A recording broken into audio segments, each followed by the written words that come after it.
आता शिवसेना सांगते की 2017 पर्यंत कर्जमाफी दिली पाहिजे। तुम्ही आणा, तुम्ही 62, आम्ही 80-82, चला ठराव मंजूर करून टाकू, होऊन जाऊ दे। त्याच्यामध्ये आपण ठराव केल्यानंतर काय 145 मॅजिक फिगर झाली की काम झालं, पण आहे का तयारी?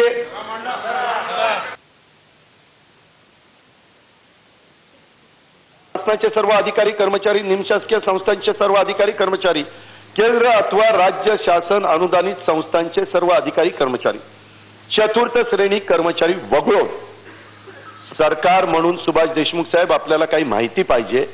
आपला जो जवान तिथं बॉर्डरवर तुमचं माझं रक्षण करतोय ना, ते चायना आणि पाकिस्तानवाले सतत कुरबुरी करतायत ना। आम्ही माजी संरक्षण मंत्री पवार साहेबांना विचारलं, साहेब म्हणले अजित त्यांना चतुर्थ श्रेणीमध्ये धरलंच जात नाही, त्यांना तृतीय श्रेणीमध्ये धरलं जातं। त्यांना का नाही हो कर्जमाफी? कशा पद्धतीचं सरकार चाललंय?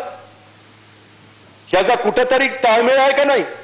तुम्ही मला उत्तर द्या की त्यांच्या काय जवानांची चूक आहे? ते तृतीय श्रेणीमध्ये आहेत म्हणून त्यांना कर्जमाफी नाही? कशा पद्धतीचं सरकार चाललेलं आहे? अजिबात कशाचा विचार करत नाही। काय नुसते अधिकारी सांगतील तेवढं होय म्हणायचं आणि चाललेच पुढे।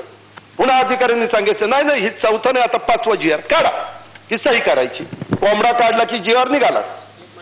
या पद्धतीचं सरकार नाही चालत सुभाष देशमुख।